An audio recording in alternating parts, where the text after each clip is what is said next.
the station covering all of the DMV. This is DC News Now. It was just 2 days ago that I was contacting one of my colleagues at Colorado Springs, wishing her well and checking in to see how she was doing after she had just taken care of shooting victims. So it's very disheartening that now I'm in the same position with my colleagues from across the country checking in on me. Another deadly mass shooting. This one hits close to home. The new information we're uncovering after a manager opened fire in a Virginia Walmart.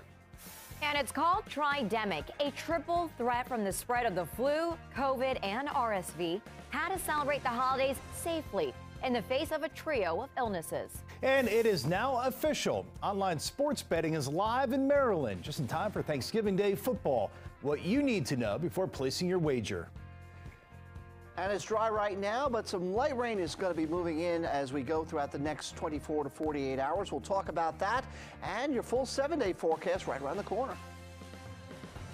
Hey, good evening. Thanks for joining us for DC News Now at 6 o'clock. I'm Chris Flanagan. And I'm Tasmeen Mahfouz. In our top story tonight, we begin with a developing story on the mass shooting in Chesapeake, Virginia. Yeah, right now, police still trying to figure out why a Walmart manager opened fire, killing 6 people. Yeah, Tom Dempsey from our network, News Nation, joins us now with the very latest.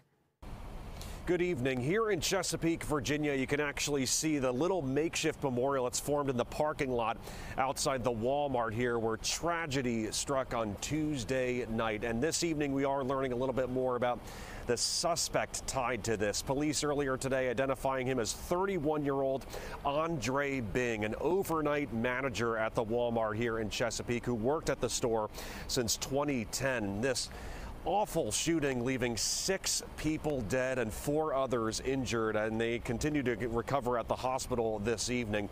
A motive for this shooting still remains unknown, but investigators saying that Bing entered the store and this shooting all happened around 10 p.m. on Tuesday night when overnight workers were gathered in the break room getting set for what would have likely been a very busy day ahead inside the Walmart, with people coming in trying to get last-minute items for Thanksgiving. We spoke to one of the co-workers there who said she was sitting in the break room with 3 of her best friends when suddenly shots rang out in that break room, and she said 3 of her best friends were shot and killed. And again, back here in the parking lot, again, many people have been stopping by this little memorial, offering their thoughts and prayers for the victims connected to this shooting. The governor of Virginia has ordered flags to remain at half staff all around the state. And we also know that this Walmart here in Chesapeake will remain closed for at least several days as this investigation continues. Again, a motive for this shooting remains unknown. In Chesapeake, I'm Tom Dempsey for News Nation. Coming up all new at 6:30, we have reaction from Governor Youngkin and other state officials. And we'll continue, of course, to bring you latest updates both on air and online at DCNewsNow.com. All right, switching gears now. You really could have asked for a better day to travel. Lots of sunshine. Also, mild temps sprinkled in. We are loving it. We got DC News Now meteorologist Scott Sumner in for Janessa Webb tonight. And Scott, some areas hitting 60 degrees. Yeah, I'm going to show you right behind me right now. 63 degrees at Reagan National this afternoon. The average high 55, the morning low 33. The standard low should be 39 degrees for this day, and the record high was 75. Back in 1979, the record low 12 back in 1880. All right, now, as you'll notice, quite nicely, we have clear skies, not just in our backyard here, folks, but pretty much throughout all of the eastern half of the country. You have to go well up towards northern New England to see clouds there, or well out towards the Tennessee Valley to see some clouds there. But it's void of precipitation, and that's going to bode well for us going into your Thanksgiving Day. Travel impacts, because of the clear skies, not seeing too much of anything in our viewing area. And I would say 95% of the nation is looking good with regards to weather, whether you're flying or driving to your destination tonight.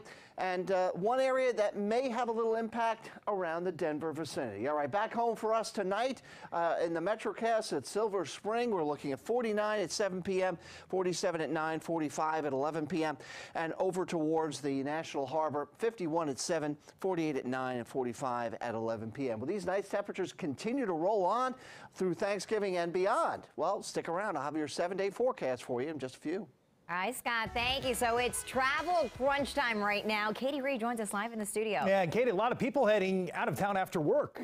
Well, actually, guys, you know, it is travel crunch time, but surprisingly, it's not looking that bad. We saw yesterday all of the Beltway was essentially just red. Now, surprisingly, it's pretty green. It's looking pretty clear, so we're going to get right on into it. Now, the Beltway, a little bit of a different story. We see a lot of traffic, a lot of brake lights, a lot of stop and go. There is movement, though, which is a really great sign. So a lot of these traffic trends we were seeing, people were heading out early this afternoon, but not so much right now. We have a little bit of traffic right there up there in Green Valley on the 270 corridor, but nothing too concerning. Now, looking out at our next slide, which is going to be out there. This one's in Prince George's County, 95, 495 at Maryland 202. Again, a little bit of movement, a lot of slowdowns, a lot of stop and go traffic. So be prepared for that if you're heading out for Thanksgiving. Now, taking a look up there, the BW Parkway at 95, if you're heading northbound either way, you're looking at a pretty clear drive, you know, a lot of good movement, and we have a little bit of stop and go here and there, it's looking like, but nothing too concerning to me. Popping over there, we're going to take a look. Again, this one is the same place out there, Maryland 50, 202, US 50. Not looking too bad, a steady stream of cars. Now, looking around out here at Northern Virginia, again, a lot of green and not a lot of red. We have a lot of incidents out there, but again, the Woodrow Wilson Bridge is not looking too pretty. Again, we have a lot of people coming into the district or even heading out, but this one, again, pack your patience tonight for Thanksgiving. We're going to do a couple more slides if they will let me. Now, we're going to head out there. This one is 95 and 495. Again, we're getting some slowdowns as we head out farther west, farther towards Western and West Virginia, but nothing too bad. Again, we're going to talk one more thing about the airports. If you are leaving tonight for Thanksgiving, get to your airport 2 hours early. This one is National. You see all the red in there. There is really one way, essentially, in and out of National. Same thing out there for Dulles. It's looking a little prettier, but it's, again, same thing. There are these pinch points that you go into the airports, make sure you are getting to your airport, and make sure you check what airport you are actually going to if you're flying out of the DMV area. Guys? All right, Katie, thanks. Green is good. Yes. Remember that. All right, all new tonight. It's a Hit the Roads. We're checking prices at the pump for you. Yeah, so we took a look at Gas Buddy's price map ahead of the rush hour, and here's some of what we found in the DMV when it comes to regular gas. So in the district, we found a gallon for $3.44 at a 9th Street Citgo in Northeast, $3.51 at another gas station on Chappie James Boulevard in Southwest, and in Northeast, $3.59 at a BP in Columbia Heights. Then over in Prince George's County, Maryland, Gas Buddy lists a gallon for $3.33 at a Costco right off of the Capitol Beltway. In Springdale, we're seeing $3.29 at a Sunoco right off of Marlboro Pike in Oakland, and then $3.34 at a BJ's in North Forestville. And in Northern Virginia, Gas Buddy listed $3.04 at A1 Auto in Annandale, $3.09 at a Coastal in Lake Ridge, and $3.16 both at a Mobile and 7-Eleven in Manassas.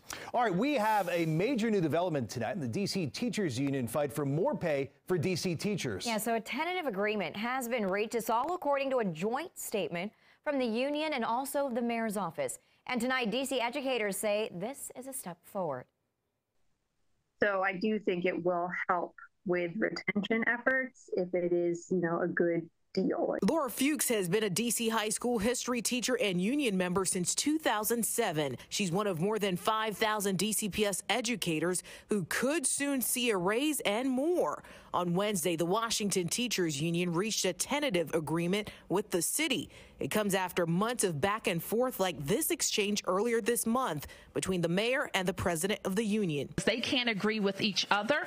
They want it to go to arbitration. Our union stands united. In a joint statement from the Washington Teachers Union, President Jacqueline Pogue Lyons, Chancellor Louis Farabee, and the mayor, the city says, quote, with a 12% increase in salary over 4 years and a 4% retention bonus, this agreement provides educators with competitive raises that will help the district. Given inflation and all the struggles that we went through during the pandemic, I do think retroactive pay and the raise is fair. Fuchs is waiting to see the fine print in the contract. She's hoping it will also keep many protections for teachers. There's always a give and take, like that's fair, but that we're not paying too steep a price for this increase. And we'll only know once we see what it actually says.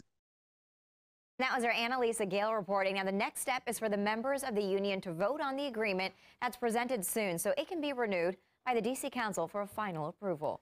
And all new tonight, D.C. parents, keep this in mind. Students in D.C. public schools have to submit a negative COVID test to return to class after Thanksgiving. They can upload their results online by Sunday night. Now, families without internet access can bring in a photo or copy of those results. Students were given a COVID test kit last week before heading home. It is the third time DCPS has done large-scale testing. And happening now, some health experts are renewing their warning about a tridemic this winter as cases of RSV, COVID, and the flu, they start to overwhelm hospitals. Yeah, there's also concern as families, of course, gather for Thanksgiving. DC News Now's Daniel Hamburg joining us live tonight in our newsroom. And Daniel, there are precautions people are taking as they start to get together for the long holiday weekend. Absolutely. First and foremost, if you feel sick, don't go to that Thanksgiving dinner around a lot of other people. And the most important thing to keep in mind, proper hygiene etiquette is key. It's kind of been a triple threat, really. Doctors in the DMV are dealing with an uptick in RSV, COVID, and flu cases. We have not seen flu really for the last year or two, and now all of a sudden, I mean, this is one of the worst seasons that I can recall in the last few years. As for cases of respiratory syncytial virus, or RSV, the state of Maryland has a new dashboard showing hospitalizations actually going down. But there's still a lot of around. There are still people hospitalized throughout Maryland with RSV infections, so it's still a concern. I think it's probably still too early to say that we've hit our peak yet. You know, the months will get colder, people will spend more time indoors, and these things definitely will have more of a chance to continue to spread. For those getting together in tight spaces for Thanksgiving, there are things you can do to prevent the spread of respiratory viruses. Frequent hand washing, also what we call respiratory etiquette, so coughing into your sleeve or into a tissue that can then be discarded, and then also cleaning high-touch surfaces frequently. Getting some ventilation is important too.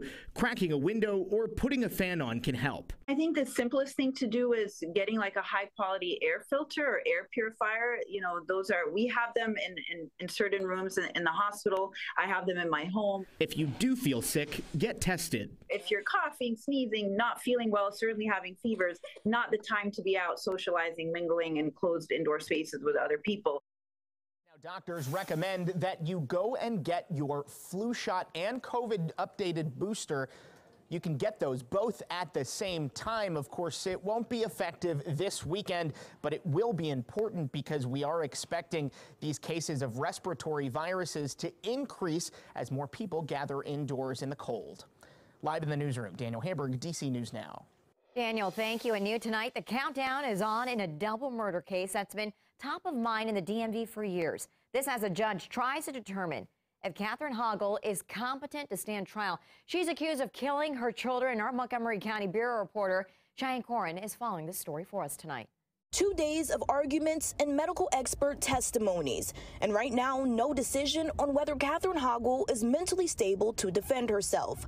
She's charged with the murder of her 2 children. If a judge does not issue a ruling by December 1st, those charges get dropped. There's no such thing as closure with this. We find my kids' bodies, that's not closure. The hole keeps getting bigger. They're not here. The Montgomery County community for 8 years has wondered what happened to 3-year-old Sarah and 2-year-old Jacob. Their mother, 36-year-old Catherine Hoggle, was the last person seen with them. She was charged with murder after refusing, police say, to share any information about their whereabouts. This was a choice to do something evil to my 2 children. Sarah and Jacob's father, Troy Turner, testified last week. Turner has always said he believes Hoggle killed their children, although their bodies have never been found. Turner is unable to speak until a judge decides if Hoggle is competent to stand trial. But in September, we spoke to him at an annual candlelight vigil for Sarah and Jacob.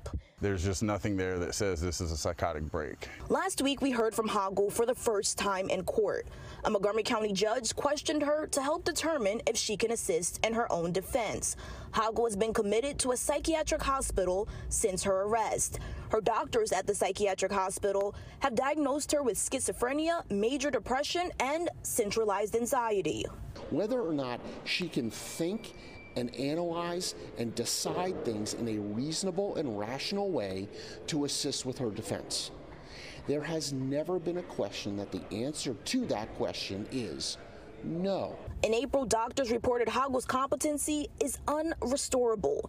The state's attorney's office has continuously challenged this conclusion.